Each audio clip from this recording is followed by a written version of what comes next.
My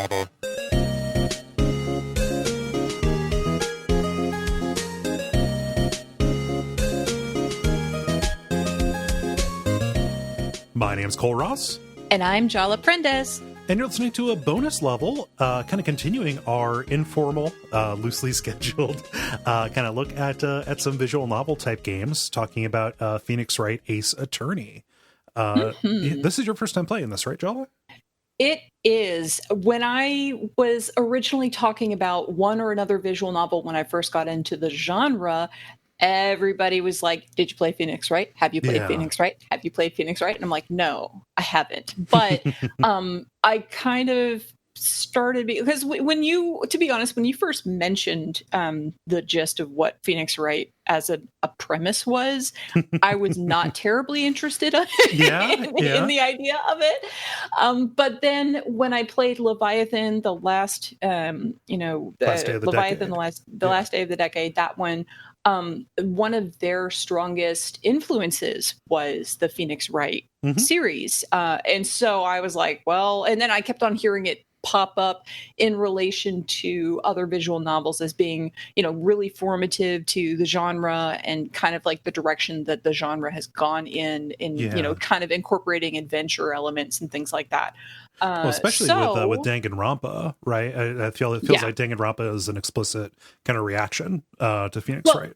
Yeah. And especially when I had played Danganronpa and, we had our various discussions about that, I thought that, well, it's about time for me to go ahead and just, wait for a sale and just buy it, especially when it was on the Switch. And I was like, okay, they put it on sale on Switch and that's my current handheld device. So I'm going to get it and play it since it's there. So nice. Yeah.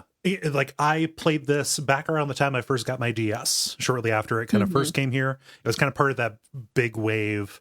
The DS came out and there was so much invention happening on it. It kind of felt like the Dreamcast or whatever. Like, hey, here's a game about fishing where you do some fishing stuff with a special controller. And the DS had like, here's a game where you're a doctor. Here's a game where you're a surgeon. Here's a game where you are creating rainbows for Kirby to roll along.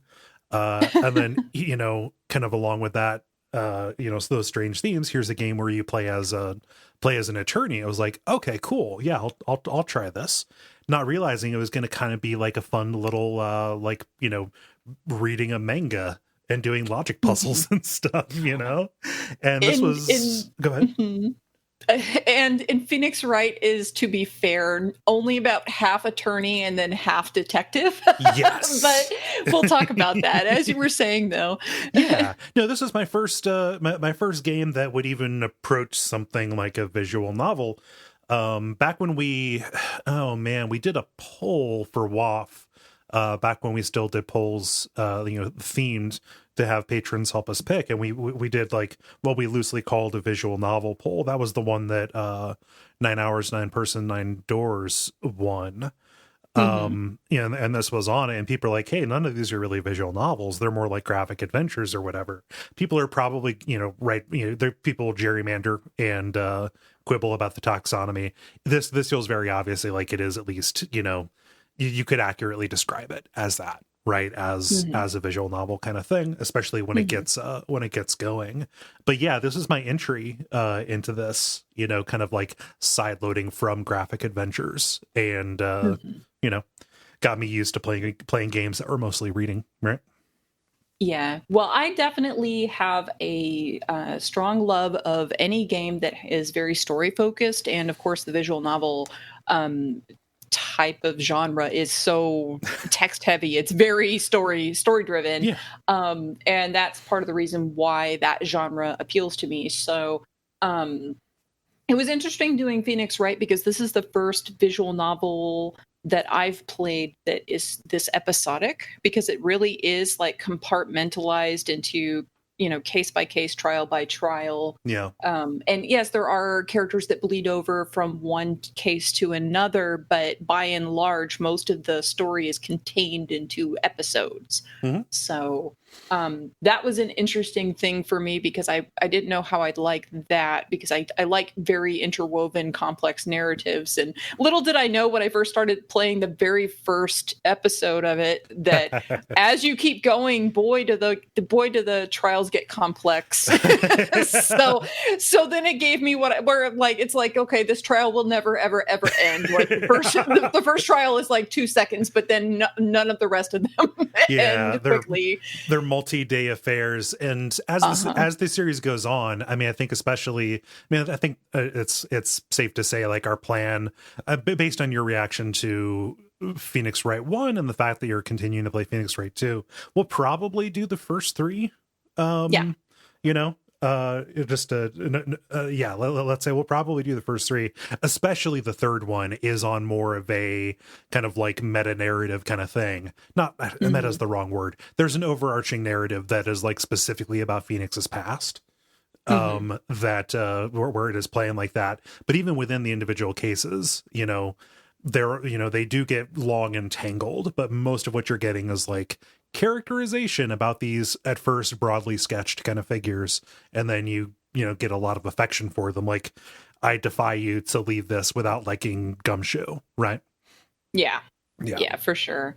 So just like a brief overview for anybody who, I don't know that there's anybody that would be listening to this who doesn't know what Phoenix Wright is, right? But it is a visual novel that was released in 2001 by Capcom on the Game Boy Advance originally, and then it was later released on DS, Windows, Wii, iOS, Switch, PS4, like everything. And in it, you play Phoenix Wright, a defense attorney that basically is trying to prove his various clients innocent by pointing out contradictions in witness testimony and evidence. And his antagonist is Miles Edgeworth, at least in this first game, which is a prodigy prosecuting attorney who has never lost a case until now. until Phoenix comes along. Miles Edgeworth, very, very uptight, very cocky, very off-putting, becomes lovable kind of over the course of the series, but as of, at the beginning, he is I know I knew as soon as I said that you would raise your own objection. No, I'm not objecting. I am agreeing because, like, boy, what was it? Didn't I say something like, "Who is this stuffed shirt with his cravat? Like, get him off of my screen with his tea drinking he's and whatever like a goddamn pirate. Come on." Yeah. But I really did not like him at all, and everybody's like, "No, I love Edgeworth. He's the best," and I'm like, "Whatever." They do a lot of work over the series to develop him and thaw him, and a lot of that happens, by the end of this game, where you realize he's not that bad of a guy, right? But like his first impression is not very good. Something. Yeah. Like every case kind of follows a little bit of a similar kind of outline, which is they're all turnabouts, right? So the idea is, you see the murder happen, who did it. The person is being framed. They're your defendant that you're defending. And then you have to go and then prove how usually somebody who was a witness for the prosecution actually did this. Yeah. So that's why, I mean, the Japanese name of it, which I do not know. I don't know off the top of my head, but it's turnabout trial or attorney or something like that. It's turnabout something or another. Yeah. That's a big thing for it. And Phoenix's whole deal is you always believe in your client, and you always turn things around and look outside of the box. And at least in this game, there's never a time that you are wrong in doing so. Your client is always legitimately innocent. But I should go ahead and point this out at the start that we are going to have a spoiler wall. So if you are listening to this and you don't want spoilers for the game, even though it's 20 years old, if you don't want any spoilers for this 20-year-old game, we will let you know before we actually go into the nitty-gritty about the cases themselves. Yeah. So right now we're just talking generalities. So the reason why the turnabout thing is so important to this in general is because the person who created this series, Shu Takumi, was basically given the leeway by his boss Shinji Mikami to create any game he wanted within 6 months time. So he wanted it to be a simple game that even his mom could play. And it was originally going to become a detective game with Phoenix being a private investigator, but he wanted to have the core mechanic be taking apart a testimony and finding contradictions, and that has nothing to do with detective work. So instead, he made Phoenix Wright, who is sort of a detective, sort of an attorney, and that's what you're acting as both, even though that's. I don't think that's actually how it works in Japan. I may be wrong. I don't know their legal system very well, but I'm under the impression probably not. There are articles and analyses about how this game relates to the Japanese legal system, which sounds like a fucking nightmare. And I'm saying that from America, whose legal system is a fucking nightmare. This is a little bit of a send up and kind of an indictment of the way that they handle specifically guilt. Like if a trial if a case goes to trial in Japan, like it is pretty much guaranteed that the person is going to be found guilty. Because of the way that this, and so the idea that you have this defense lawyer who can actually turn things around is like subversive, or was at the time. I have no idea if that's changed since this came out. I do not think that their lawyers go around messing with crime scenes and keeping evidence secret. But it's all in good fun though. But Takumi, when he was working on this, like he apparently reads a bunch of short stories and stuff, and was highly influenced by a couple of authors, particularly Edogawa Ranpo, who wrote The Psychological Test, which is a short story where a crime was committed and then it all unravels due to contradictions within the criminal's testimony. And so that's where that core mechanic concept came from. And he also wanted to have like surprise and unexpected things happen, and quoted another author, Shinichi Hoshi's writing. I looked and I could not find anything in English by these two authors. So I do not know that they are something that is accessible for us over in America to read without finding somebody to translate it or finding an online copy or something. Fan translation or something like that. Yeah. So do you want to talk a little bit about how the gameplay mechanics work? It's kind of divided into a couple of different modes. There's the investigation portion where you are a private detective, more or less. And then there's the trial where you play lawyer. So the investigation, it's kind of strange coming back to the first game after, having played many of the later games. The investigation gets more complicated as as things go. So this seems pretty simple in comparison. It's also kind of the weakest part of this game, I think. The portions where you are going kind of from location to location around the crime scene or kind of in offices for people related to the case. Both kind of interviewing people, looking for evidence by examining the scenes, and then presenting pieces of evidence to people to get them to share more information to you. A lot of the times it does the frustrating thing that happens in adventure games where it's like, I know I need to do something to proceed, but I don't know what.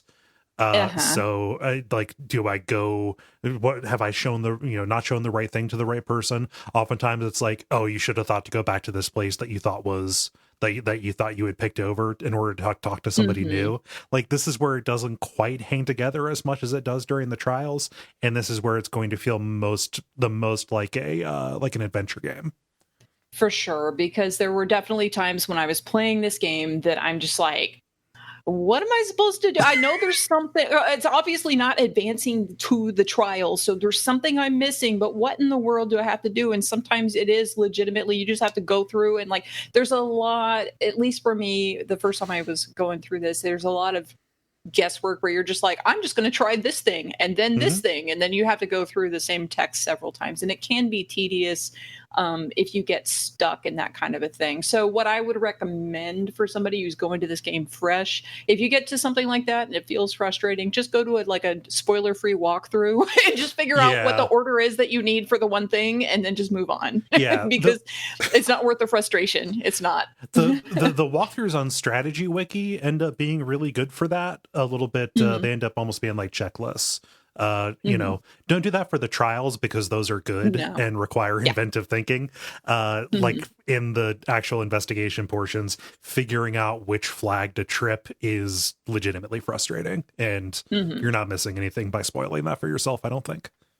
Yeah, for sure. Because that's just where it feels the most gamey to me. Like the trials feel a lot more fun because you're doing the logic puzzle phase of the game Yeah. versus, just you have to trip flags in a certain order and you have to talk to this person and do this thing before you go over here, and that's what triggers this person to show up at this place, and that gets, pretty chore Yeah. intensive, chore heavy. So, Yeah. but then you have the trial phases, though, and that's really fun. That's when the witnesses will testify, and you get to examine evidence and cross-examine the witnesses, and you're trying to figure out what the contradictions are or press them, for like kind of a psychological warfare of like trying to get them to break a sweat under the questioning and Yeah. say something that'll trip them up. Yeah, it's like, So, okay, that was unclear. I know that you're speaking around something. I'm going to press you and force you to mhm, elaborate in order to create an opening, to make yourself vulnerable to to presenting evidence. mhm. It's weird that And there's a health bar in this. yeah, there is a health bar. I was going to mention that. It's kind of funny that there's a health bar. I kind of equate that to in Danganronpa, where they have the equivalent of a health bar, but I think they call it like your reputation meter or something like that, where it's just basically how believable you are to everybody else and how persuasive you are. Successfully persuasive you are, and that goes down. And if it goes down too far, nobody believes you anymore because you Yeah. just made too many mistakes. And that's kind of how I equate this, even though it's legit a health bar with little ticks, and it highlights. What I do think is fun is that it highlights how many ticks of health you will lose if you jack something up. Yep. I like that part because it's like, oh, if I make the wrong choice here, 4 health bar ticks are gonna drop. Oh, Mm. this is important. Crap. Yeah. And that kind of puts a bit of pressure on you to get it right, because if they didn't have that there, you wouldn't necessarily be as, worried about it, because you wouldn't have the visual. Yeah. The way that I conceptualize it, it's the judge's patience more than Yes. anything. Hmm. Like, because you do pull some bullshit, and the judge should not let you make the Yeah. arguments that you make. There are Yeah. definitely some times where Phoenix pops off with something, and you as a player and Phoenix as a character, you do not know what you were doing, but you are raising an objection anyway and coming up with something out of left field. Yeah. And eventually, if you keep running with it, you end up coming out with something workable, but like you Yeah. don't really know what you're doing. You're kind of um, go flying by the seat of your pants. I believe that's the expression I'm looking for. Yeah. You just with your wing bluffing, right? Yeah. And it's like, I Yeah. don't have anything, but I need to pretend that I am long enough to hope that somebody says something that I can grab onto, is kind of Mhm. his entire strategy as a lawyer. And it always remains that. And that's good, because like those trials need to be dramatic, right? Mhm. But yeah, like the testimonies are presented, statement by statement. Oftentimes it will appear like, hey, there's nothing wrong here. This is where it gets really fun, because you dive into your court record and you look at all of your evidence, and there may be small little details that are not explicitly called attention to, that you have to kind of make a note of. So like something about the cause of death, they'll say, oh, this, I found this guy and there was a bunch of blood everywhere. just as an example, that's not an actual thing. And then you look at it and you say, well, the cause of death was blunt trauma. Why would there be that much blood for this? That doesn't add up, right? And then that starts new testimony on and on, as either characters decide, oh yeah, I didn't see what I thought I saw, or as the actual culprit loses their goddamn minds. It is. That is probably one of the best parts of the trials, is just watching the character animations as they start to sweat bullets, and when they like really start losing their shit. It's fun. It's very fun. And yes. It's worth talking about, like, the aesthetics of this, especially in the Game Boy Advance, or the Game Boy Advance and DS versions. I don't like the updated remaster graphics. I don't think they're very good. But in the originals, like, they're very beautiful, big, expressive sprites that have awesome little poses to them. And like getting the actual culprit into the part where they, rip their hair out or go into their like, oh gosh, like before they lose it, admit it. It's almost like watching a Punch Out boss like spiral and fall over. It's like, it is that satisfying. It is, because it's such a dramatic shift in what they look like from when they first came in, self-assured and confident and cool and collected. And so when you see them finally lose it, it's really fun, because it is very dramatic. It's all done anime style, manga style artwork, and as such, it's very expressive to begin with, but just the body language that's conveyed and everything is just great. Yeah. And the music in general is just chef kiss emoji, right? But like, especially the ways that it ratchets up tension as you get closer, like as you move in for the kill on a culprit, is really good. And subtle, actually, the way that it is done, that it evolves kind of the themes and motifs. It's great. It does, and it also speeds up a little bit when it gets more tense, and so it'll just get a little bit faster and a little bit faster, and it gets a little bit more anxious sounding, and you're like, oh, we're almost there, guys, we're almost there, and like you're just riding it. So definitely, even if you are a person who tends to play, like if you're playing this on a handheld device and you tend to play that without sound because of one or another reason, I strongly recommend having an earbud in and listening to the music for this one, for sure. Yeah. So, because it definitely adds to the overall aesthetic, but also to your experience of the game, because that's what makes it more exciting, is to have the musical cues, ramping your emotions up too, as you try to puzzle through everything, and you don't know where you're going either. You're trying to figure it out, and you're like, I don't know. It really does draw you in. Like just you think that it's impossible, but you find the one thing, and then oh shit, the exhilaration. A, of feeling pretty smart for noticing this thing, and B, of watching just like, yes, I scored a hit. It's almost like a tennis match or something like that. Yeah, for sure. So this game was really well received when it came out. In 2010, Capcom called the series one of their strongest intellectual properties even. So, it's sound design and animation, as we've already mentioned, are both repeatedly praised across the board because they are just top notch. Yeah. The only complaints that really you see out there by and large are just that it's very linear, that you sometimes have to do the trial and error. If you don't know, what to do next, okay, we'll just try something else. And then, also, sometimes the testimony statements need to be pressed in a particular order at times in order to get all of the information to trigger. Like the flags are dependent on the order in which you do things during the trial in certain parts. That is very much a problem in 2, 3, and in Case 5, which was actually developed after the first trilogy was done, to introduce a character who would be important in Apollo Justice after they moved beyond the first trilogy. That like that pressing things in particular orders. I press a later statement so I can go back and press an early one. That sucks. Just forcing you to almost do like a backtrack for no reason at all. It doesn't hang together. It's not good. Yeah. Well, one thing I will say too is that when you make mistakes, it's worth making mistakes sometimes, because the dialogue exchanges that happen with the judge or with Edgeworth or whatever are just so funny, where they're just like, you don't know what you're doing. And that has to do with what you just, the way that it all plays out is just so good that it's worth messing up sometimes too. I will say that too. I want to ask you just about like one particular like Pavlovian association.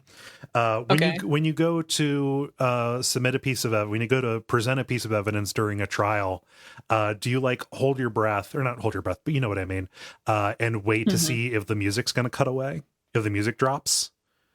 Because if you present the right thing, the music drops. If you present the wrong uh-huh. thing, it continues, and you know you're about to get called a dumbass. Yeah. I can't say that I was just as specifically worried about that so much as Hmm. like overall I get into it when, you're getting close to the end and you're very, very close to getting it wrapped up and you're just waiting for the ball to drop, the other shoe to drop, Hmm. and for the actual confession and everything to happen. Like that, I get really into it at that point, but Hmm. I'm not necessarily going beat by beat like, oh yeah, I know I just got that one. It's more like the overarching thing that I'm Yeah, looking yeah. for, because that music is, like I said, speeding up a little bit, and Hmm. it's getting a little bit more tense. I'm just waiting for the resolution. Yeah. And the only other thing that I would say about, okay, there's a couple of other things I think we should kind of talk about before we go into the case by case run through. Yes. First off, this game series is 5 mainline games, 5 spin-offs, and a bunch of remasters.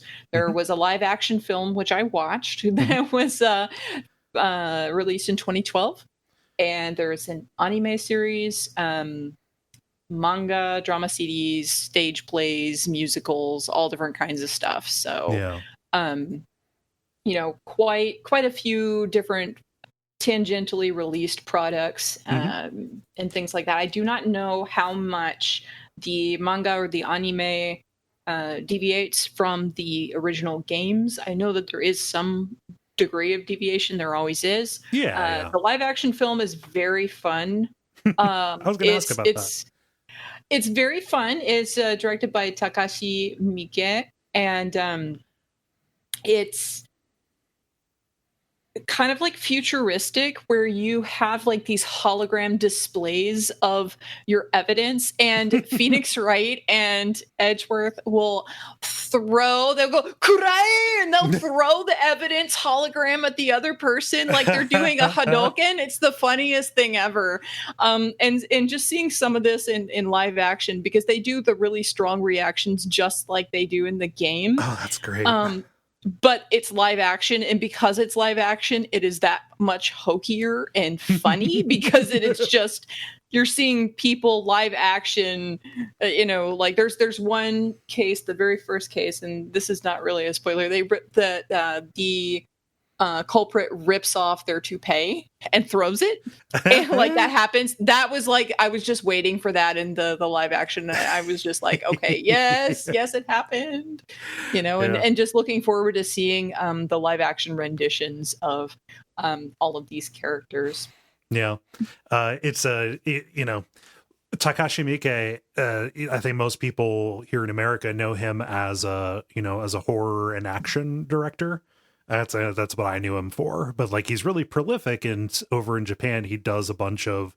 He basically alternates between comedies and then horribly gory horror movies, and action movies, things like that. So like, it may seem like a strange fit, but it makes sense, especially when you describe it. I really need to sit down and watch that, because you make it sound like a good time. Also, Mhm. like the idea that they have these holograms or whatever, something I think gets a little bit lost when people play this nowadays, is that back when they put this out in 2001, the idea, this technically is supposed to take place in like 2016. So it was casting into the far future for some of the Mhm. elements where some of the technology would work, but also you have people with flip phones and candy bar phones and stuff like that. Yeah. Yeah. Yeah. Yeah, so But it's fun that they lean into the futuristic element of it a little bit for the movie.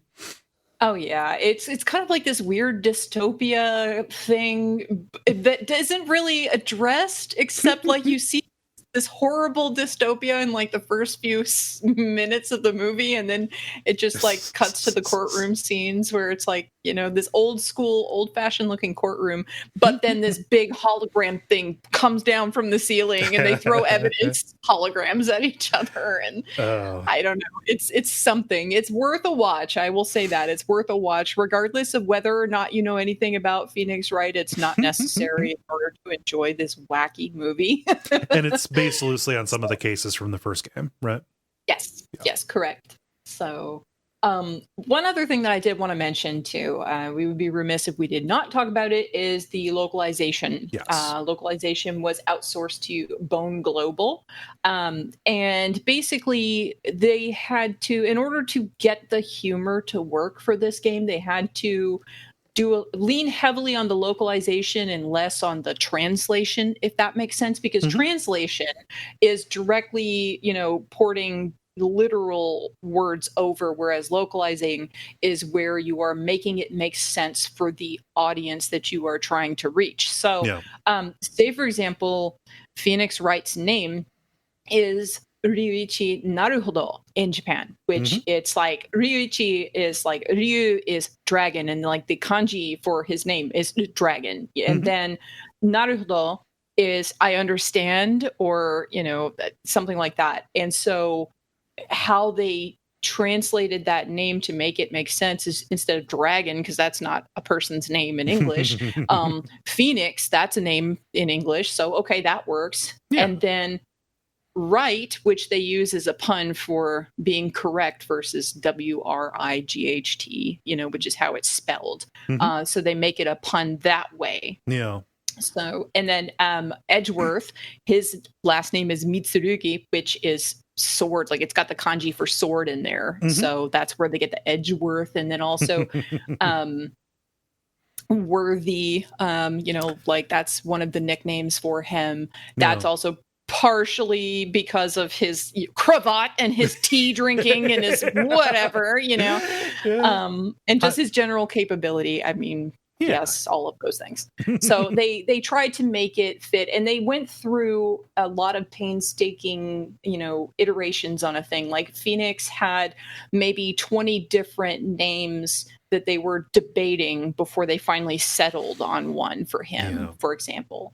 So they really worked hard to try to make it punny in English the same way that it is, or at least similar spirited to the way that it is in Japan.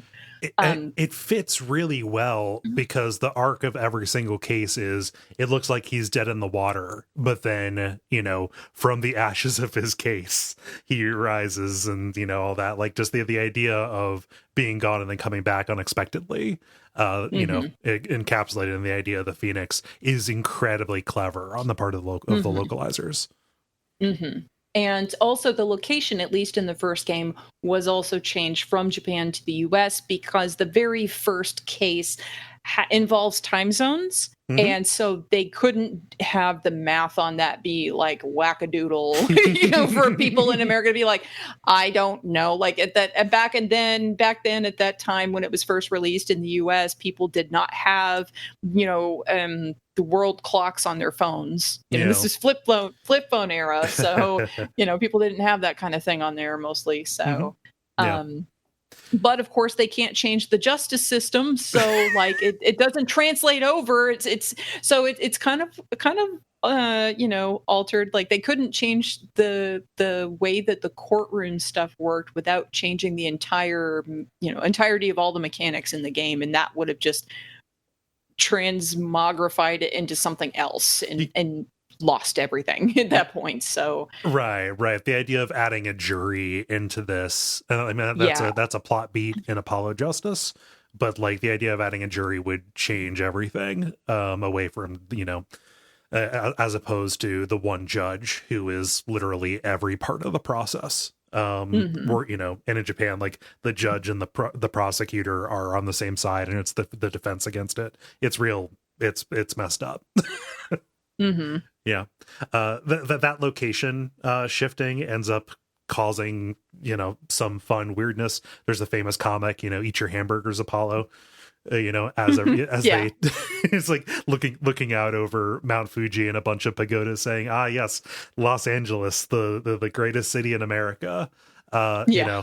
They eventually stop trying to hide it. I would say it was a good time to stop trying to hide it when they had Japanese mystics be Yeah. some of the main characters in the series. Yes. So basically from the very beginning of the series. But anyway, but the time 20 years ago was a very different, looking America than it is today. So, Yep. But oh man. Yeah. So yeah, I think that pretty much covers all the generalities that we've got overall for at least this first game, in that kind of the overarching way that the series works. So I suppose at this point this would be our spoiler wall. So if you want to play the game that's 20 years old and you haven't done it yet, here's the time to push pause and come back later. I'll put in some music.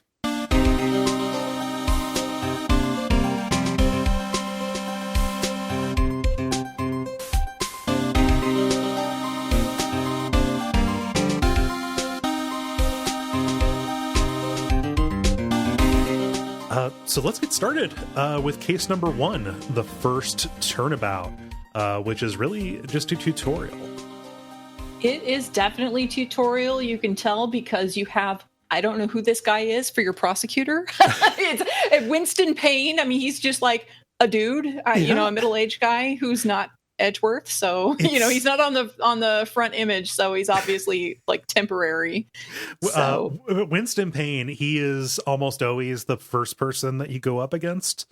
He becomes a running joke because he views Phoenix as this huge rival to him, but Phoenix has no idea who he is, and he also gets more pathetic as the series goes on, up until the 6th one, Spirit. Oh man, what is it? The 6th one for 3DS, where he ends up being the main prosecutor that you go against. He moved to a foreign land where he could reinvent himself as this, undefeatable prosecutor, and he ends up becoming your worst nightmare. That's pretty good. I have to say, when I started playing the second game and I saw him back for the tutorial again, I'm like, oh, here we go. Time to humiliate this man. Well, I have to say that one thing that the series does really well is whenever a character pops back up again, you're like excited about it. Even if you don't like the character, you're kind of excited about it anyway, because you're like familiar with them, and you're just like, it's kind of like coming back home. And here's oh, here we go again. I know this one. Yeah. But we're introduced to a lot of the main characters here. So we have, on the defense side, we've got Phoenix Wright, and then we have Mia, who is his mentor, Mia Fey. Mm-hmm. Yeah, Mia Fey is the reason why I opened up the game. I started playing it on iOS, and I turned it off again because I'm like, she's got her boobies hanging out, and she's just wearing like a bra underneath that jacket. Boy, I can't with the booby lady right now.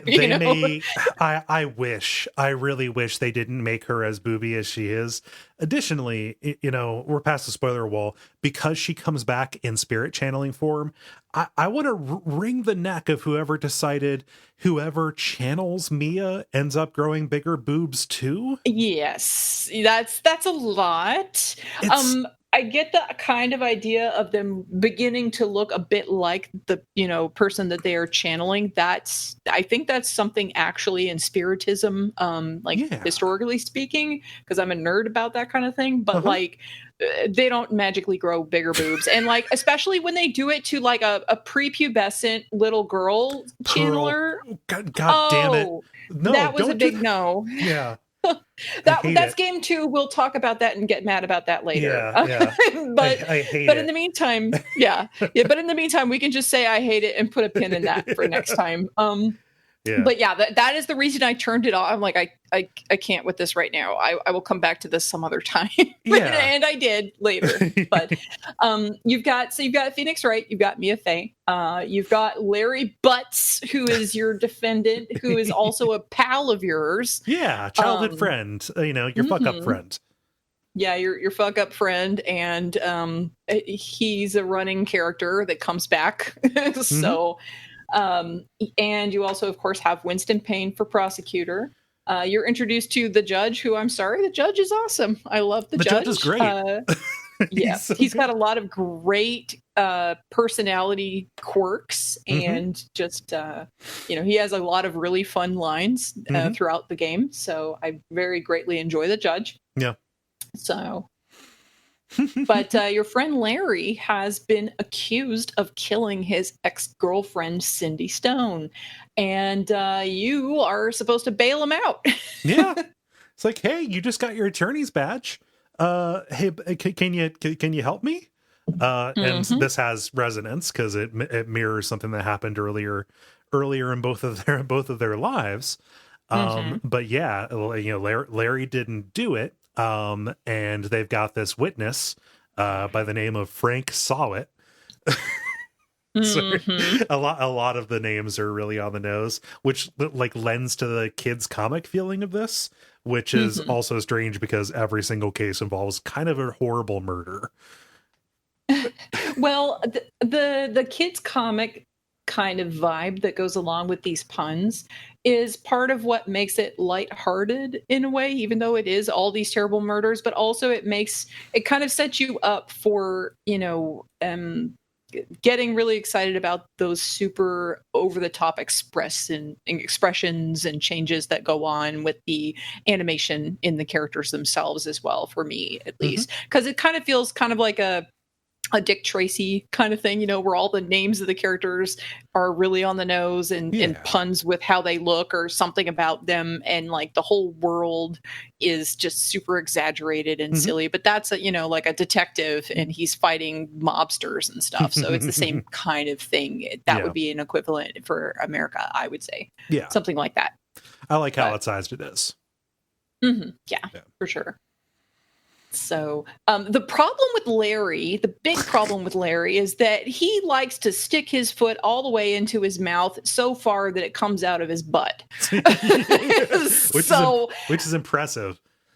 It is. So he manages to get himself dug deeper and deeper into a hole, even though he is innocent. And so that is why, this becomes a little bit tricky and all of that. But Frank Sawit said that, he's a newspaper salesman, and he says that he saw it, and he saw Larry coming out of the Cindy's apartment and all of that right around the time that the murder happened and all this mess. And so that's what we've got going there. Yeah.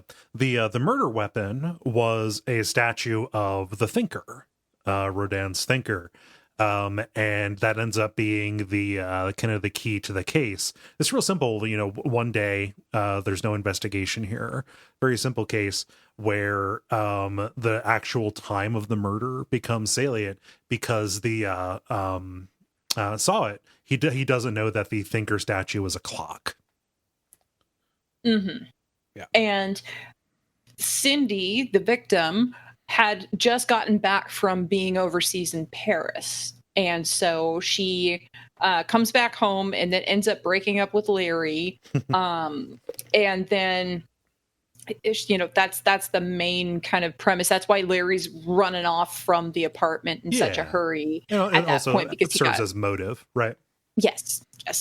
And so in any case, she just comes back home, and what actually happened is that Frank Sawit is a common burglar who was gonna just rob the place and was casing the place out, and when he saw Larry leave, decided that he needed to go and rob the place now before somebody else got there, not knowing that Cindy had come back. And so Cindy was in the apartment at the time. So he happens to walk in on her, and ends up clocking her over the head because he panicked. And yes, I did that on purpose. Thank you. I like it. It's suitable for this particular podcast about this particular game. Yeah.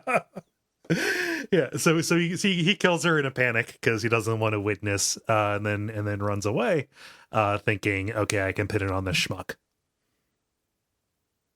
Indeed. But what he didn't know is that when he was talking about, I heard the clock sound or whatever, that he didn't know that the thinker that he had smacked Cindy with actually was a clock, and that clock she had taken with her to Paris. And so the time zone thing that we mentioned earlier happens in this very first case where the clock sounded the hour, but the hour was off because she had just come back from a trip out of state. So, and this is a really good first case because it's kind of teaching you that not every piece of evidence is what it seems, right? And that the ways that they differ from your expectation, will almost always be the actual key to the case. So not only is this a clock, not only is this statue not a statue, it's a clock, but that clock, tells its own story because of the way that it's set, right?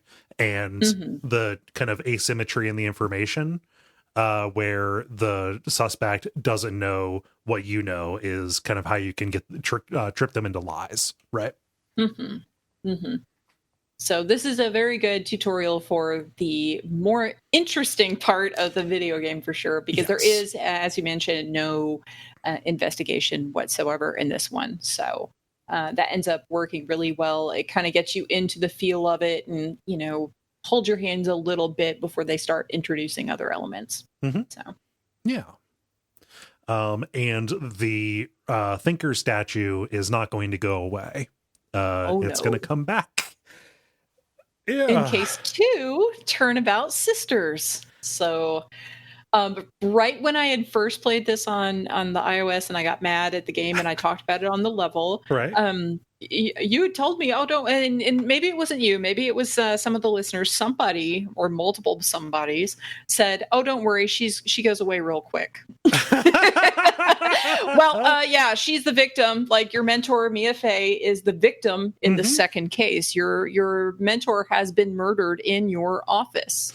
So now you have to figure out what's going on with that. And the defendant in this case is Maya Fey, who is a super important character, recurring character that shows up. And Maya Fey is Mia's younger sister.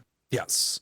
The Fey family, they are from the village of Karain, and they're real big deals in the world of being spirit mediums.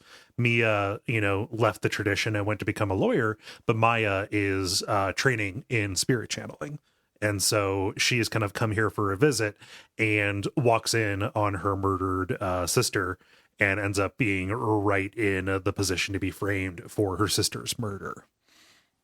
And the murder weapon is, surprise, the Thinker statue, which has come back again. Here it is again. We see it show right back up again. Yes. So your prosecutor this time is Miles Edgeworth, who is somebody that also Phoenix knows from his childhood as well, although you don't know that off the bat, I do not believe.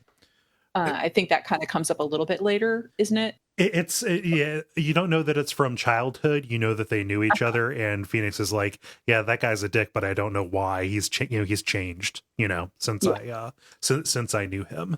And Edgeworth, everybody talks about him with bated breath, not just because bated breath. Everybody talks about him sotto voce, afraid, just they're afraid of him, because not only because he hasn't lost a case, but because there are rumors abounding that he forges evidence, that he does whatever it takes to win.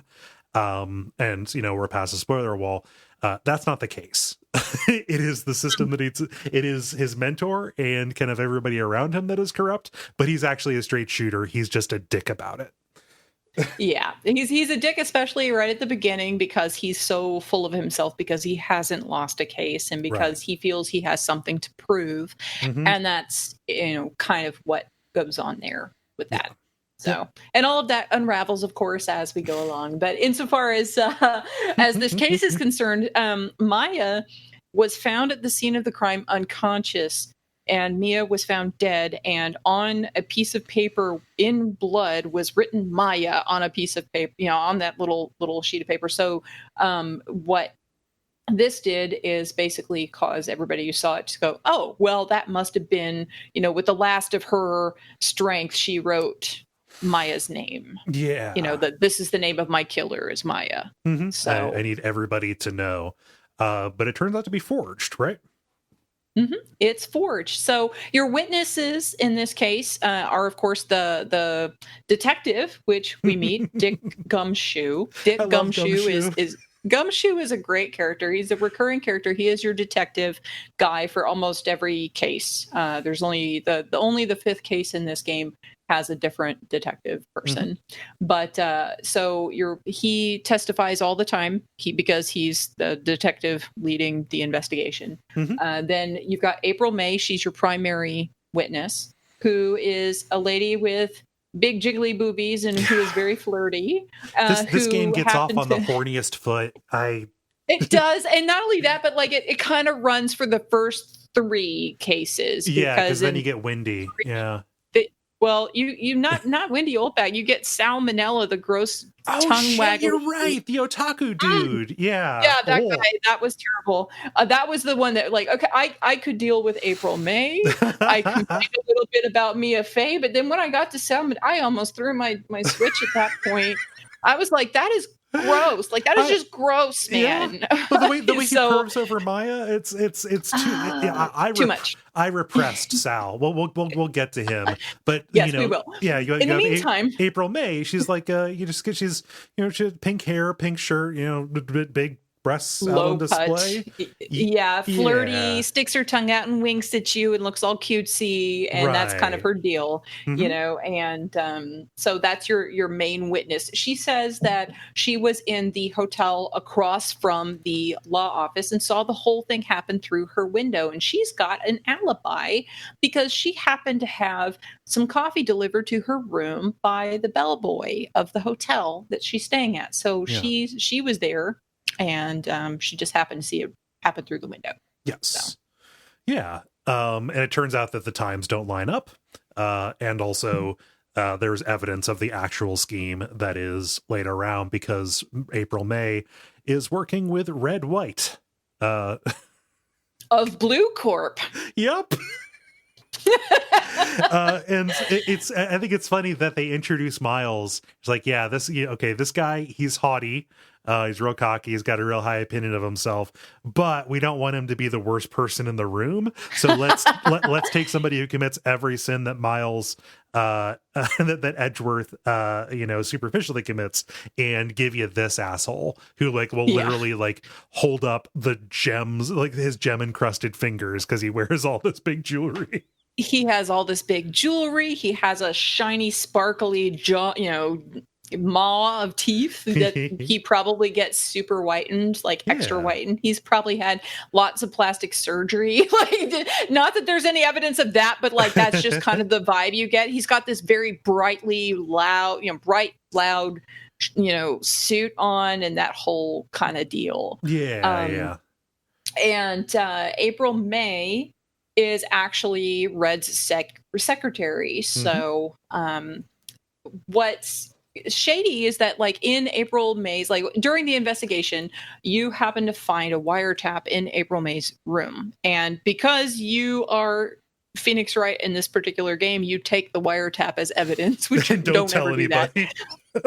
Don't do that thing. But that will not hold up in court if you take it. But anyway. Yeah. Do not use this as your textbook, please. Yes.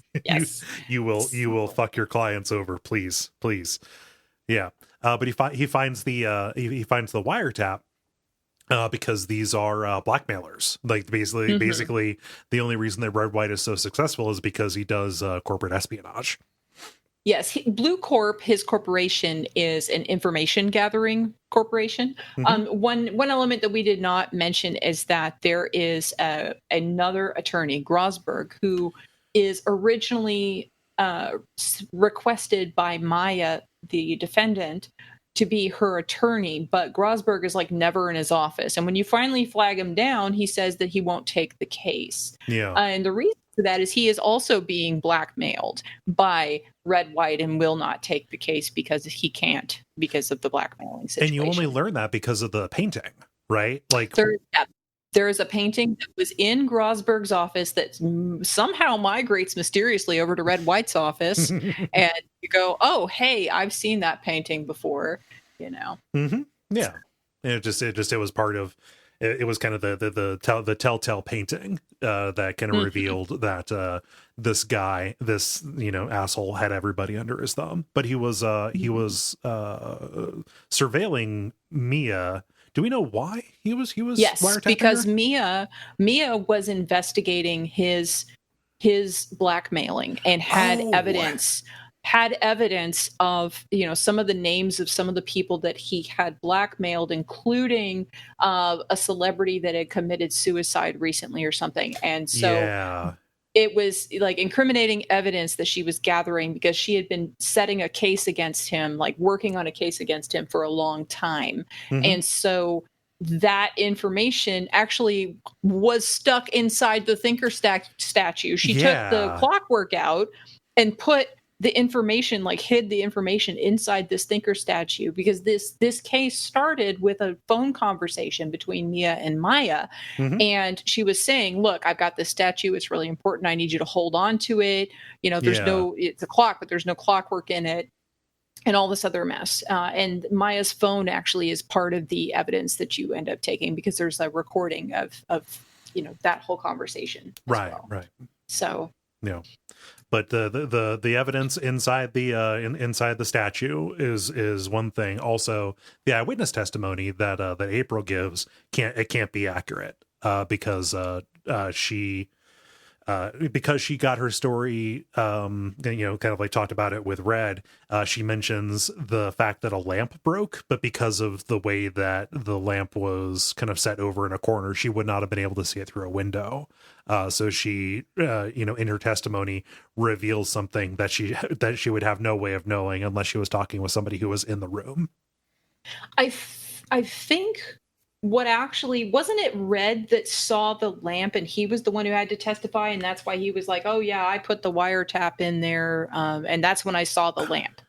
And his timing was wrong. I think because when April May had the bellboy bring the drinks, there were two drinks. Right. Yes. And so they found out there was someone else staying there. And the bellboy saw a picture of Red White when you showed it to him. And he said, yeah, that's the guy that was staying in the hotel with her. There we go. And what happened was April said, well, Maya went to the left, and then, or I don't know if it was the left or the right, but Maya went one way, and then Red said she went the other way, and then that's because he was in the room, and so it was. So they saw. And they do. I mean, something that happens. You're not always presenting evidence. They'll often show you like a, either a photo from the scene where you point out the contradiction, or a floor plan where you can say like, okay, so where was this person actually? And this is one of the first times they do that, because, he says, she went left, I went right, or the murderer went right. No, you had it backwards because you were looking at it from the other, because you were actually the person who killed it, is one of those like little eureka moments that you get. Yeah, and then not only that, but that lamp that you mentioned is a part, but I think it was part of Red's testimony. Gotcha. Because Red said, oh, well, I saw that the lamp was broken. Well, you can't see from the window across the way that it was a lamp because of the cone of vision from that window is such that you wouldn't have seen it. You had to have been in there. Yeah. And then he claims that he saw it when he tapped, he admitted to the wiretapping and then said that he saw the lamp there when he tapped the phone. However, on the back of that piece of paper that has Maya's name spelled out in blood, you find out that it's actually a receipt for that very lamp from the day before the murder. Right. So there's no way that he could have seen that lamp, because the lamp didn't exist in there a week ago. It was only just the day before the murder when that lamp was placed. Yeah. And that's how you end up breaking the whole thing down. But see, this is part and parcel of like that whole, it's like one little tiny thing that you're hanging on to and you don't know how it fits to anything else yet. But like as you keep going and you keep pulling at the thread, everything starts to unravel. And that's where you get this guy and his accomplice, April May. So. Yeah, who they set up an alibi by having her order some coffee from a bellboy who I think Miles adopts. I don't know. I do know that the bellboy ends up taking over the hotel or something, and then like ends up like, you know, pimping the hotel out. Like, oh yeah, this is a place that murder and that intrigue happened. It's here, you know, and like using that to promote his hotel. Yeah, but it's just funny because that same bellboy shows up in Edgeworth's office delivering tea. So I think he, I joked that he adopted. I think Edgeworth is actually like ordering tea specifically from this hotel because it's very good. Yes, I think, and now that you mentioned that, I think you're correct. I think he did end up having the bellboy drive his tea over to his office and deliver it personally. God, what a dick. Because, but he also drives like a fancy sports car and like everything. Like he's very fancy boy. So. Yeah, but that's how we wrapped up the second case, and that's where it starts getting super convoluted. And as these go on, they just get more and more convoluted. So, you know, we will endeavor, everybody, to get everything straight, but it's real hard to keep it straight. It is, you know, even while you're playing the episode itself. That's the game, is straightening it out, because everything is presented to you all tangled up. Yeah. But now that Maya is not in detention, she decides that she's going to be your sidekick now. Like she's going to be your assistant at the Wright everything agency is what it ultimately ends up being called. That's pretty good. Yeah. So then we move on to case 3, Turnabout Samurai.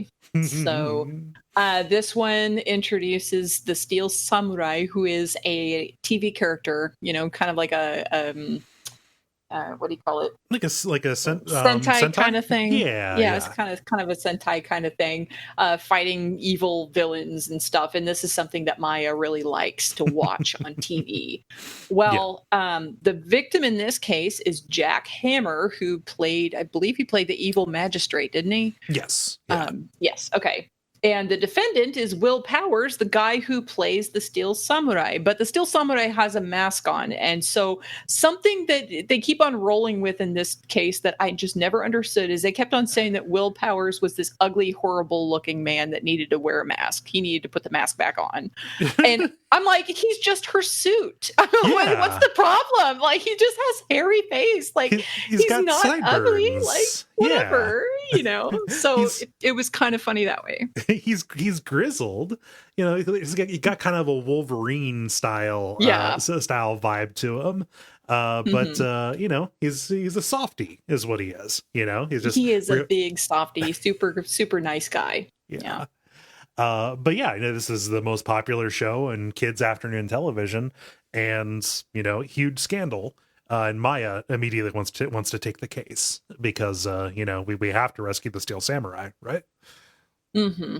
So this is where you get to meet Wendy Oldbag, who is like the guard lady who's at the studio entrance. And so she doesn't want to let you in. She wants to be super contrary. She's kind of like the gossipy old lady trope. So you know, she's like, oh, I heard this and they say this and stuff like that. And she's also a really big fan of specifically of Jack Hammer. You know, Jack Hammer is kind of a little bit past his prime. He used to be a much bigger, you know, kind of like leading man. And she thinks it is a huge indignity that he is here playing this, you know, playing this villain, you know, playing second fiddle to Will Powers, who she thinks is, you know, just a piece of shit. Inept. Yeah. And so she will get in your way every step of the way because she does not want Will Powers to be walking free.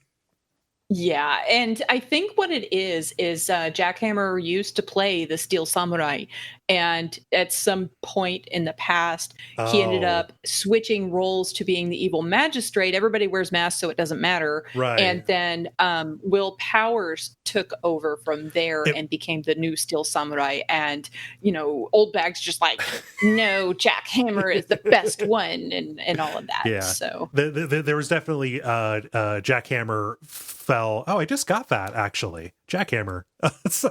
yeah. It's been 15 years since I first played this, and I'm just now getting Jackhammer. Fuck. Wow. No, just like he part of his fall from grace was this old scandal, what appeared to be a murder that the studio covered up. That's part of what we're going to find out. Yeah. So basically, when they were doing some training, they were doing like practicing one of the fight scenes or something. The training partner had accidentally been knocked into a spiky as hell metal fence that I don't know why they would have this kind of super goth thing around like a trailer at a studio, but they did, and he died. Yeah, the way this guy got impaled on it, you would think it was rebar. Yeah. Yeah. And that his name was Laura Croft. Yes. So yeah, Jackhammer was after that felt really horrible about the entire thing. It was covered up by the studio, but then he was kind of blackmailed into taking the role of the evil magistrate for like crap pay and all of that. And it was the producer, right? Who we don't meet for a little while, but she's not she's not a good person, and she is wrapped up with the hilarious coterie of Yakuza toughs that she has with her. Yeah. I love these guys. They don't say anything. They just appear to be like, you are to be menaced now, and their animation is just like all cracking their knuckles. It's so good. Yeah, and it's definitely got that whole, because she's like smoking her long elegant pipe thing and wrapped up in a shawl and looks really like super fancy and like self-assured and that kind of a thing, because she's this important not director, but like a producer lady who has control over all of this stuff and can eat you for breakfast. Yes. So. Yeah. She is far bigger than you and has more control over the situation. This is the first like multi-day case kind of thing. Yeah. And kind of the thing that makes this not open and shut is the fact that everybody is walking around in these big costumes. Right. Yeah. Their identities are concealed. Also, there was a storm that knocked over and like blocked one of the main roads in the studio. And, the fact that, we have a photo, but we can't tell who is in that costume actually. And also they couldn't have gone from here to here at this time ends up being the confounding thing that you have to figure out in order to determine what actually happened here. Yeah, because you've got security cameras, you've got Old Bag's testimony, you have Penny Nichols, who's like an assistant lady who was in one of the studios, and like, they found the body in Studio 1, but then D. Vasquez, who is the producer, and Salmonella, who is like the writer or whatever, like the gross man. Yeah. Director. Oh yeah, he's a director. He's horrible, absolutely horrible character. They were together having a meeting in the trailer in Studio 2, and the way was blocked between the two studios because of like a downed tree from was it a tree or was it was the mascot studio statue. Mascot? It was the mascot statue that fell over. And then you even have a little kid that is a big fan of the Steel Samurai who comes and sneaks into the studio to watch practice and happens to witness the murder. Yeah. And has a camera and, didn't actually open the lens, couldn't open it up in time to take the picture of the thing. But anyway, so you've got all these different people seeing, the Steel Samurai walking around. And he's got a limp when they see him walking by.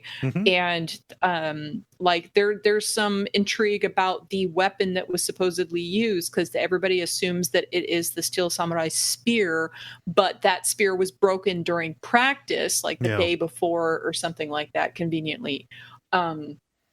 So there were sleeping pills involved. Somebody found sleeping pills or you find sleeping pills. Yeah, all the food that's still out. I love this studio. We're just like, all right, 1 o'clock. We're just gonna leave union everything. mandated steak break.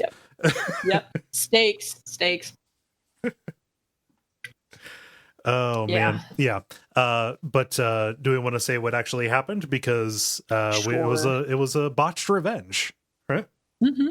It was a botched revenge. Jack Hammer, who had been guilt-ridden and stuck in this crappy role for 5 years, ends up wanting to kill the producer Dee Vasquez.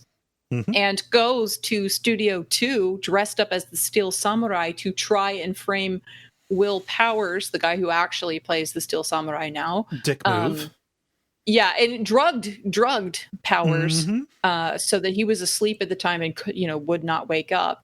Took the costume, went to Studio 2 and tried to kill the producer. Well, the producer, in self-defense, pushed Jack Hammer and ended up accidentally killing him on the fence. Like that's two murders in a row that have happened with the same weapon.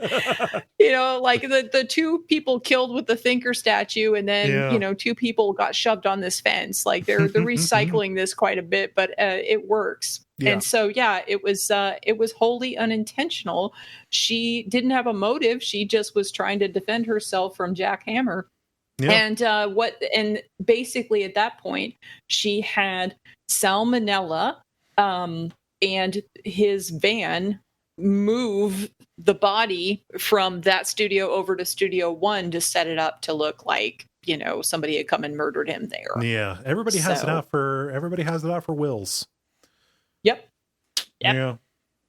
So it was very convoluted, and this is the first case where it really digs back into the past, into something that happened a long time ago is the actual motive for what is going on right now. It's a very like Hindu kind of karma kind of thing happening here, where nothing exists in isolation. There's actually some strings you don't know about back there that are being pulled that caused this to happen. It's a preview of what we're going to get in cases 4 and 5, which is we're going it's a turducken of cases. Like in order to solve this one, you have to solve this case that is just about to pass its statute of limitations. Case 4 and 5 are so fucking similar. They are so similar. It's like it's very obvious that they made case 5 just to show off what the hardware can do, because that's exactly what they made that case for. But I will note that in case 3 was really when I first started feeling that adventure gamey like frustration of where am I supposed to go now, like that it started happening there, because the first couple of cases are a lot easier to suss out, especially with the little kid, like getting him to show up and doing the thing that you need to do to make him actually speak to you. Like you're organizing a trade for like special Steel Samurai merchandise that he couldn't get in order to get him to talk. Like going around the studio, it's a bummer. And moving from place to place, like you open up a menu and it shows you all the places you can go from where you're at.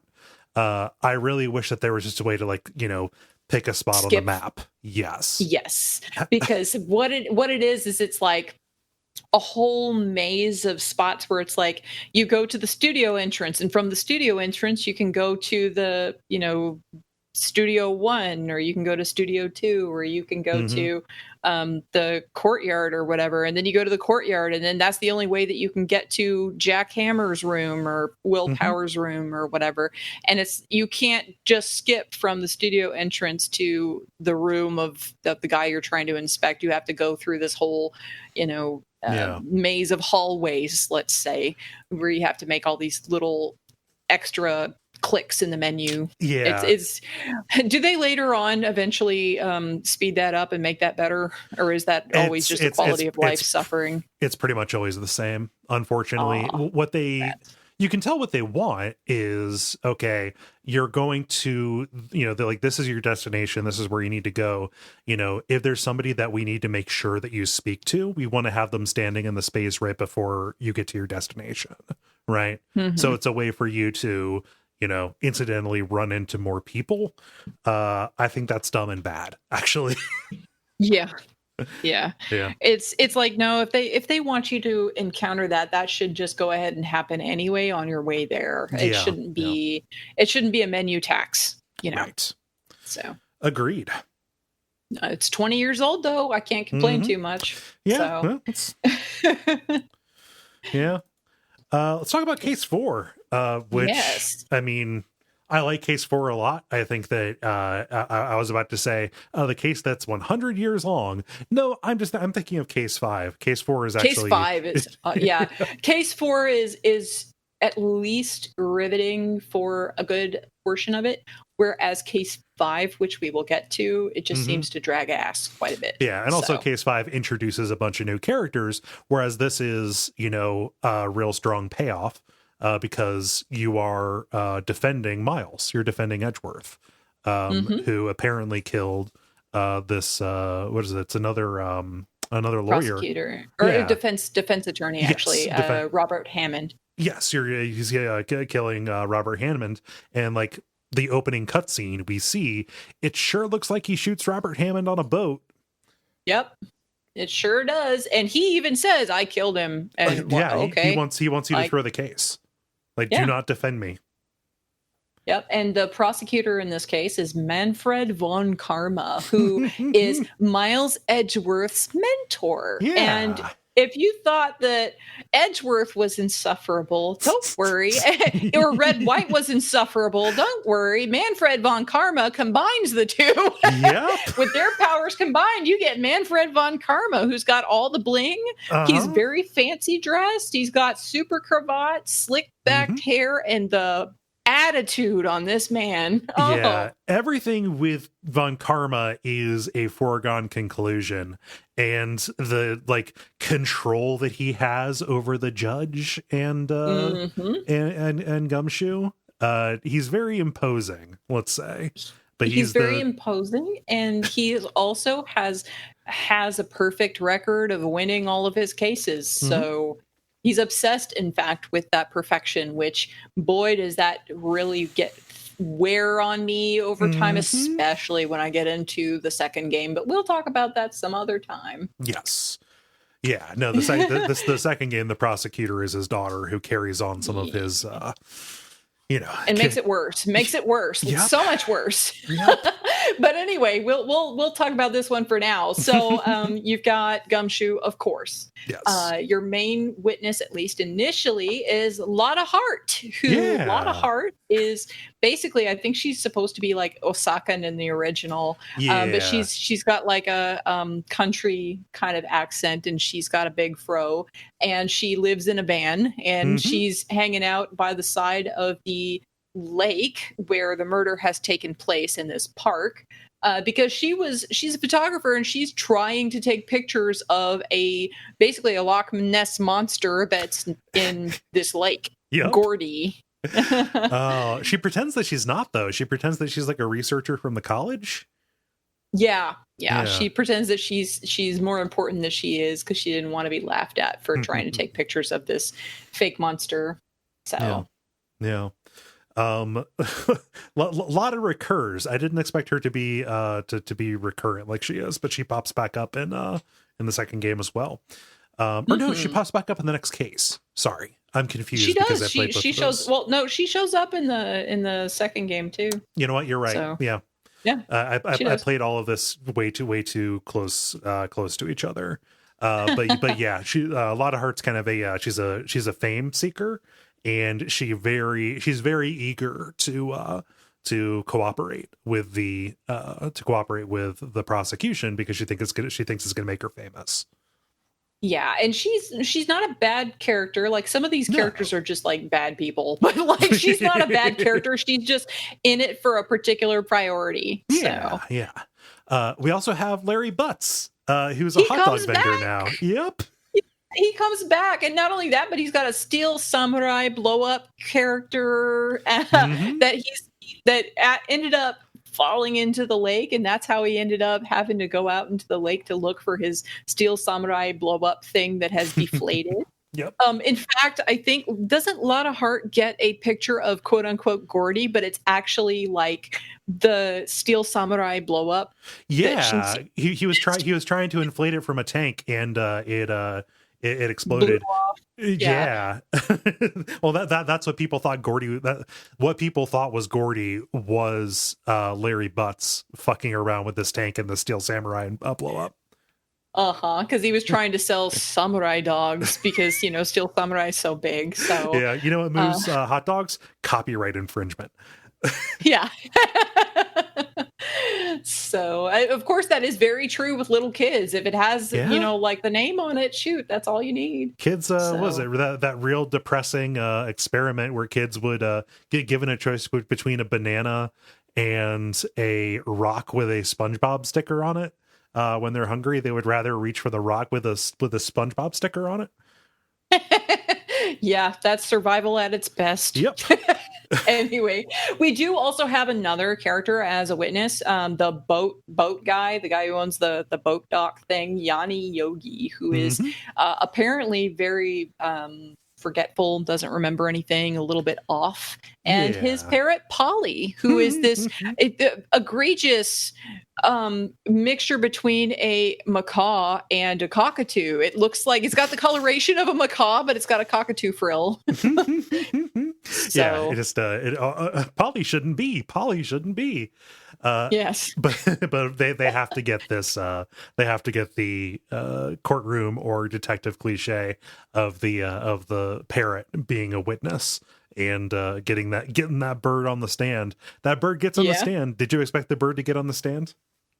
I did not necessarily. I figured it would play a part, but I was very, very happy when the upsetting parrot ended up on the stand. It made me very happy. And also how that worked in the movie was also very fun too, the live action movie. So definitely recommend that as well. Yeah. So this is not the last time that they will have you interview or cross-examine an animal. In the fifth game, it's a whale DLC. Or a dolphin or something. It's a killer whale. You have to cross-examine an orca. Yeah, in the DLC for the fifth game. Why not? It's this game. I mean, like this is one of those games where you're just like, okay, anything goes. It's fine. I'm along for the ride. So. Yeah. Yeah. So this is the first game that has like an overlapping of cases where there was a case that happened a long time ago that is now impacting what is happening right now. It's the infamous DL6 incident, and the statute of limitations is up that day for that case. So the two things kind of intertwine. Okay, so the main thing at the very, very beginning, when you're first trying to unravel all the threads, is that you have Edgeworth, you have Robert Hammond on the boat in the lake, and there are a couple of gunshots, and Lotta Hart is on the shore, and she's got a camera set up with a microphone that will automatically take a picture when it hears a loud noise, trying to catch a picture of this big, sea monster. Yes. So that happens, and she gets a photo of these two people out on the lake, and that's what you start with. And as you go, Larry Butts pops up and says, wait, because basically Edgeworth was going to be found guilty. In fact, I think he did get found guilty. The gavel went down. Yeah, and he was found guilty, but then right then Larry Butts shows up and says, wait a minute, I was there that night and I remember I heard something, and then he testifies. And it turns out that he actually has some solid testimony in there, even though a lot of what he says is kind of BS and fiddly, because Larry... puffery, Yeah. But basically there was a conflict between the number of shots being heard and at what time and things like that. Like Larry was listening to some headphones, and the DJ had said on the radio what time it was right when a pistol sounded. It was Christmas Eve, right? Yes. Yeah. And that's what trips up the first contradiction in the evidence where you're trying to unravel what's going on. So then later on, you end up finding out that it's all related to the DL6 incident. This Yanni Yogi guy, you don't even know who he is. He doesn't have any fingerprints. They were burned off at some point, and he doesn't remember his own name and things like that. But the Robert Hammond guy and Edgeworth and Von Karma all have something to do with this DL6 incident from a long time ago. Yeah, they're linked by Edgeworth's dad, who was a defense attorney, right? Yes, he was a defense attorney and had a trial against Von Karma. And that was the DL6 incident. And during that trial, Edgeworth's father managed to have like a strike against Von Karma. Like he had his first blemish on his record. He still won the case. Von Karma still won the case, but like he got a penalty in court and that pissed him off. Yeah. My perfect record has a blemish. How dare you? Yes. Yanni Yogi also is a part of this because he used to serve as a bailiff and he was the bailiff at the time. Now, because it's this game and everything kooky has to happen, the bailiff Yanni Yogi, Edgeworth and Edgeworth's father were all in the elevator when an earthquake happened and knocked off the power. And when the power went off, it was off for hours and getting all, claustrophobic and stuff. Yanni and Edgeworth's dad got into an argument and somehow Yanni Yogi's gun came out of its holster where it was strapped and ended up on the floor. Edgeworth, Miles, took the gun and threw it at the two of them, just trying to get them to... He didn't know what it was. He just picked something up and then threw it at them to just get them to stop fighting. The gun went off and there was a scream. And then everybody passed out from lack of oxygen, finally. Yeah. And then everybody was found in the elevator. Edgeworth's dad had been shot. And Yanni Yogi was tried for the murder. So that's what happened with that. Yes.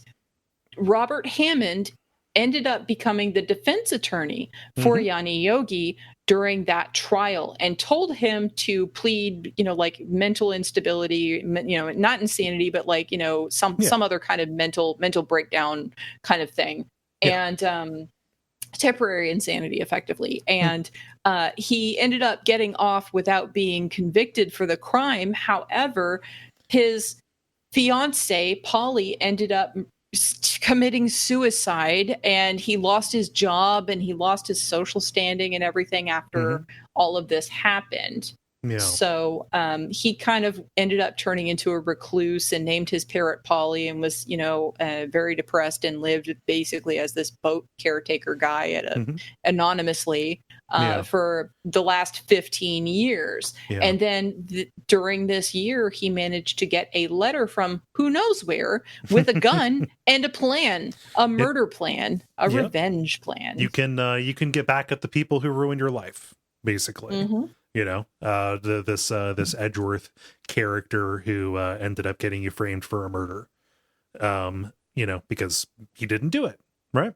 There was an element too for Yogi where he was playing up his eccentricity, let's say, because of the statute of limitations. Like when you finally break through his shell and get him to testify, like he says, I had to wait for the statute of limitations to get up before I could actually start acting normal and move on with my life, because I didn't want to raise suspicion, partly because Manfred von Karma, who is a kind of a puppet master behind this, has used the DL6 incident to keep people under his thumb, right? So like Edgeworth, has repressed memories of what happened. Like he knows that his dad was, killed during this. And it was so traumatic that like he still to this day is like claustrophobic and has bad reactions to like earthquakes and things like that. And he also had nightmares for a number of years where he had heard the scream and, all of this stuff. And he thought he killed his father. Yes. Yeah. So he was convinced, like, even if I'm not guilty in this instance, I need to go away for this. And, Von Karma, who we're going to find out is the person who actually committed the murder, almost by like, tragic just happenstance, right? Use that to kind of like leverage Edgeworth and keep him under control. He never disabused Edgeworth of the notion that he was guilty of this. Yeah. And Edgeworth, even at one point in the game, says that he became a prosecutor just to like punish himself for what he did, because he thinks that he killed his father and I don't know, all this other stuff. So what actually ended up happening to continue that story and how Von Karma comes into play, Von Karma was floating around outside the elevator at the time that this argument happened. And so he goes over to the elevator curious about all these yelling sounds coming from the elevator, right about the time when the gun sounds that Edgeworth had thrown sounds off and the bullet goes through the door and incredibly ends up in Von Karma's shoulder. He gets shot in the shoulder just standing outside this thing after he got this, this kind of penalty situation. He's having a bad day, okay? So everybody passes out, and then when the elevator gets opened, Von Karma's there, the power comes back on, the elevator opens, and Von Karma sees everybody's passed out. There's a gun there. There's this guy there, like the bailiff guy. And then that hated man who put a stain on his reputation. So he shot Edgeworth's dad, and then let Yanni Yogi take the rap for it. And he took a vacay so he could go heal. Yeah. And he still has the bullet in his shoulder. So you've got a metal detector, and that's how you find out, you prove, there was a second bullet, because the gun had been fired twice. They only ever found the one bullet. The reason why is because the other bullet is in Von Karma's shoulder. Yeah. So. Just he had this big vacation. Like, he's not the kind of person who would take a vacation. He obviously he obviously went to heal. He couldn't have gone to a doctor because it would have been reported. He probably didn't take it out himself. So, if you're not guilty, sir, let us run this metal detector over you, and that ends up being the thing that undoes him. Mm-hmm. So that was very complex, but because of your already emotional involvement with many of the characters that play into this, being Edgeworth and Larry and Phoenix and all of this other stuff, and Phoenix is so dead set on trying to help Edgeworth, and it comes up in this chapter why Phoenix is so dead set on trying to help Edgeworth, and the reason is because when they were little kids, Edgeworth had some money stolen from him, and for some reason, this is this horrible traumatic thing they did. They had a class trial in this grade school, second grade class, and everybody said that Phoenix did it because he was there or whatever, and then Larry had stood up for him and said, hey, he said he didn't do it, so he didn't do it, and Edgeworth said, you don't have any evidence, that's not true, and he stood up for Phoenix, and that whole situation is why Phoenix decided he wanted to become a defense attorney, and why he feels like he wants to help. Well, that's also why he wanted to help Larry, who's such a lame duck. Yeah, Larry did him a solid. Also, Larry did him a solid once upon a time, and so he still wants to help him, and then that's also why he wants to help Edgeworth, and so that's why he fights even when Edgeworth tells him to stop. Well, they knew each other as kids. They were friends, and after the DL6 incident, obviously it traumatized Edgeworth. Not only moved away, but his entire personality changed because he went under the thumb of Von Karma. Right. And so he knew, hey, there's a good person in there. Let's just try to get him out of here. It was faith and friends. Right. And that ends up being a good thing. It's a joke about, media of a certain kind, and I'm not just talking about anime, but media that is kind of aimed at, kids or younger people or whatever, that yes, isn't friendship good? This does end up being kind of a heartwarming story about loyalty and believing in people who you care about. Right.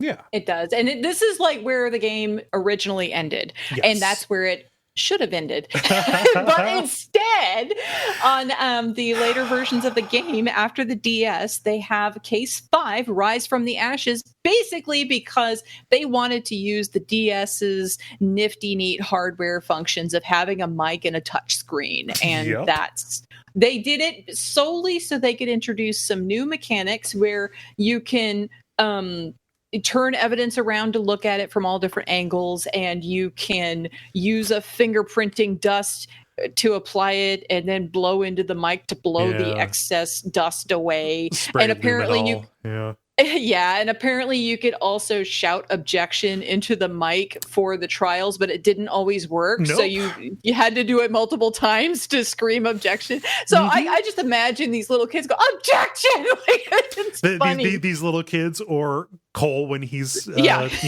when he's 18. Objection. Yeah. He's son of a bitch. Objection. Yeah. So I love that. Just like we absolutely need to be able to turn the evidence around. That amazing trick that was done in 1996 in the original Resident Evil. right, like I know, and I'm just like, I don't know why this was such a big deal, but whatever. Yeah. So I alluded to this before. So you've got Phoenix, right, and you have Edgeworth as your prosecution. Maya's gone away. Yes. And so you get a new a new sidekick for this, but pretty much everybody is gone. Like there's, it's new characters who are like more outsized, and it's really hard to care about Jake Marshall or an Angel Star to me, and heaven forfend a Mike Meekins. I liked Mike Meekins. Oh, yeah? Meekins was about the only character I liked out of these weirdos that you show up with. So in this case, you have basically Maya has gone back to Kurain to go train, and so she's left to go back and do her spirit medium thing because she had tried in the prior cases to kind of summon Mia up, and she couldn't like do it herself. It had to always be like under extreme duress or because Mia was kind of pushing and possesses her or something. Yeah. It's not like something that she can control, so she feels like she needs to go and basically work on herself, work on her ability so she can be more useful. So that's what she does.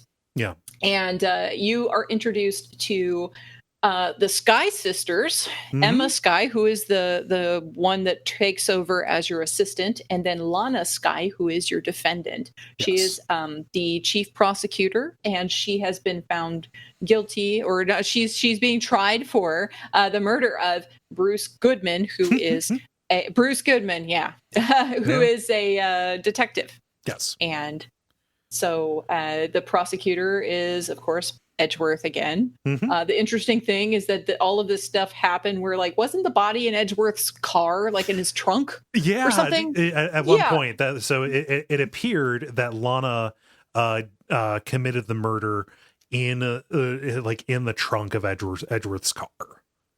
Yeah. But Lana does not want you to defend her. So again, an element from case 4 that comes back is the defendant who does not want to cooperate with you, ultimately because she's under the thumb of a very powerful person within the system. Right. She's another one. Like some of the other recycled elements is the whole blackmail thing. Like she's under this other person's thumb because of a blackmail incident, which is exactly the kind of thing that happened in the last case, or like in the Turnabout Samurai case. It was that same blackmail situation. So that happens rather frequently. And as a matter of fact, that also happened in the Turnabout Sisters one with Red White. I mean, like all of the blackmail stuff comes up kind of frequently. But the big repeat is that you also have to solve this old cold case in order to, prove a motive and explain why certain evidence that was used in the most recent case is noteworthy, why you should question it. Right. And it ends up just being like real sprawly. This also so many parts to this. This is a 3-day trial, and it's only 3 days because it's like that's the maximum in this system, like in this court system. But there's multi-part investigations. There's multi-part days of trials, and like there's a whole mini trial in the middle of this as you relitigate the SL9 incident. Oh, I know, and like just trying to go through synopses of these cases. Like the first one, it's like, okay, there's a paragraph. This one is just like I keep scrolling and scrolling. I need to see, like, actually I need to copy and paste it into Word and see how many pages printed it would be. I would not be surprised if it was like 20 pages worth of summary of okay, like it's very long. It's like the case that will never ever end. I did a print source on it. It's 25 without the summary of the SL9 incident. Yeah.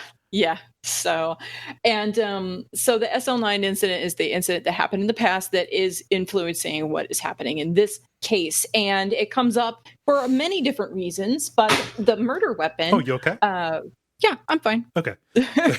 But the murder weapon was actually a serial killer's switchblade. So Yes. that's the first bit.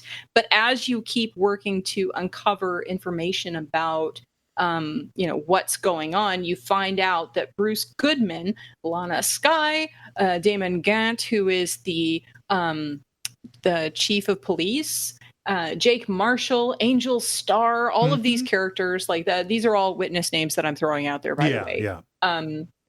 Jake Marshall and Angel Starr are also people who were detectives alongside Bruce Goodman for the SL9 incident, overseen by Lana Skye, who used to work with the police, and Damon Gant, who was not at that time the chief of police. He ended up becoming chief of police later and then transferring Lana to the chief prosecutor spot. Yes. So, yeah. But the case that ended up, making Gant's career and fucking over everybody else was this serial killer who finally turned himself in. But I think before he could go to trial, he ended up being killed in Gant's office, and Gant and Lana's shared office, right? Yes, that's exactly what happened. He was killed. And what happened was he had turned himself in due to feeling guilty, but then he was being interrogated by Neil Marshall, who is Jake's older brother, who I guess was also a detective at the time. Yeah. And actually, no, he wasn't a detective. He was the prosecutor for the case. Yeah. And he was being interviewed. And then a storm, conveniently, nature does a lot of this stuff, I'm telling you. Yeah. A storm happens to knock the power out, and so Joe Dark was, nervous by everything and ended up fleeing and going to Gant's office. Yeah. There, he found Emma Skye and thought that, she'd seen him and, he couldn't abide her living because, she would tell, where he went or whatever. Yeah. And so he tried to kill her. But right about then, Neil Marshall comes in and he ends up managing to subdue Joe Dark. Yeah. And then Emma ended up pushing somebody who she thought was supposed to be thought was Dark into the wall, but it actually was Neil. And then everybody passes out. I don't know why they all passed out, but I mean, the guys, because they were in a tussle, I don't know why Emma passed out, but for some reason, everybody passes out again, just narrative because, narrative convenience reasons. And then Gant pops up on scene and he thinks, hey, I can use this to my advantage. Everybody's passed out, much like a Von Karma. See how this is all kind of repeating? Yeah. Yeah. So didn't he just say, I'm just going to stab Neil, kill Neil? Like he framed Emma for the stabbing, using that to blackmail Lana. So what happens is he impales Neil Marshall. Yeah, and then picks him up and puts him onto a statue's sword or something. Yeah, there was a chief prosecutor of the year, chief, some kind of award or something. Like a halberd spear on it, that he got. Yeah. And anyway, he sets it up to look like Emma had pushed him onto it. And then he leaves. And then Lana comes into the office and sees her sister and sees the very obvious looking scene where it looks like, oh crap, my little sister is going to be prosecuted for, killing this guy. For killing Marshall. Yeah. So then she tries to cover up the crime and put the murder on, put Neil's murder on Joe Dark. Yes. So she ends up changing the scene a little bit too. Dark ended up getting sentenced to death for his crimes and ended up dying. Yes.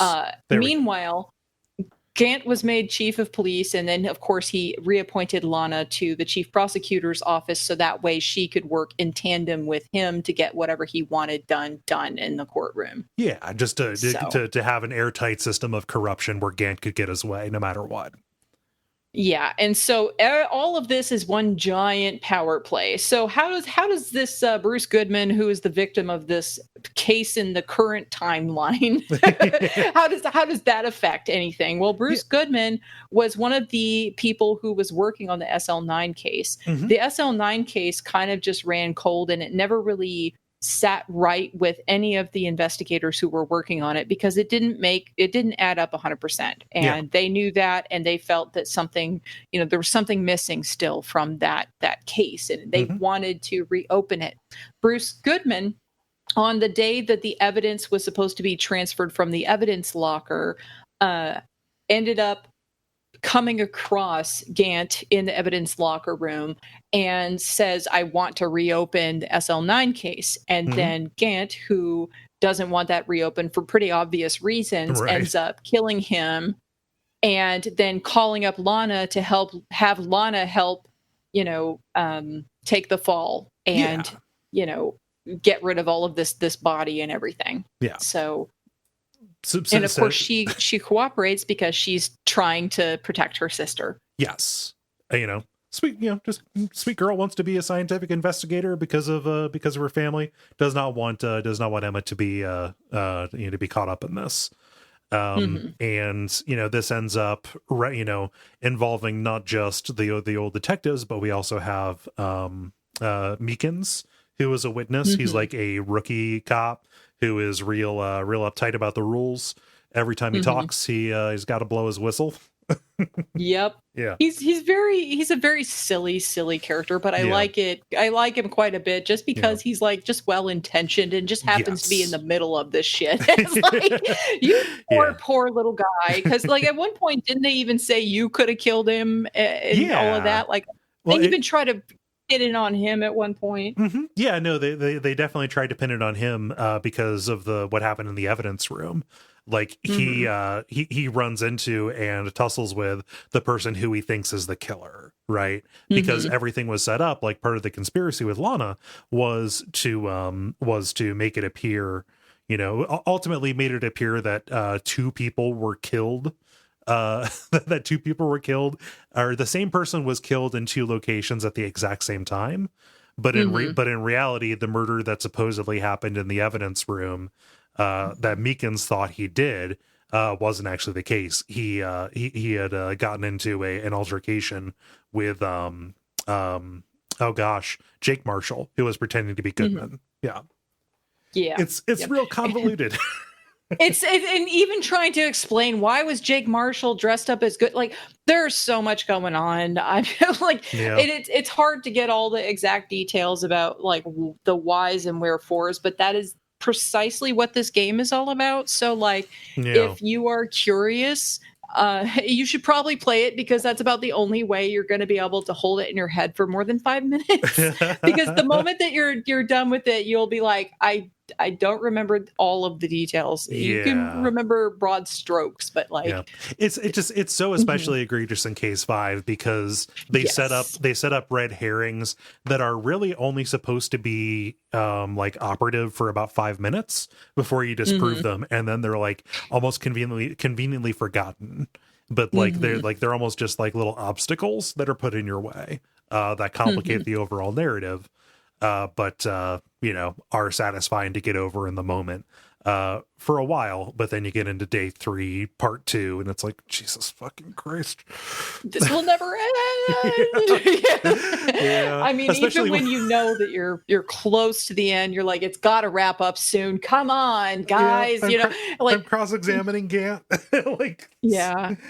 Oh, it's so much, but like overall though, the series as a whole, or at least this installment of the series, I can't say the whole series because I'm only like most of the way through the second game at this point. I have not played all of them, but it has a very good tendency of just setting up a lot of characters that you either really passionately are like, I hate this character, or you might be kind of lukewarm on them, but like you feel some kind of way about them and you draw some assumptions about them from how they're presented that they either turn on their head or lean into real hard depending on the situation. And the characters that you end up liking, it's almost always like they come on real strong at first and You don't know what to think about them, but then over time, they kind of grow on you because they are so silly. Yeah.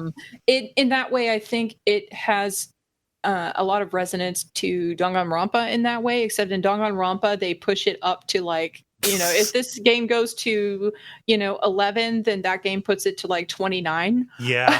So it becomes like too much in Danganronpa, but in this game, it works to its advantage, I think, to where you end up having a fondness, to where I feel a fondness for the Payne prosecutor Payne, who's like the tutorial dude, and like the fact that he shows back up again for 5 minutes in every game, like it's like, oh yeah, here we go, and you have like a kind of warm feeling about that, seeing those characters recur. So yeah. And something that I like about the spirit of the game is really summed up.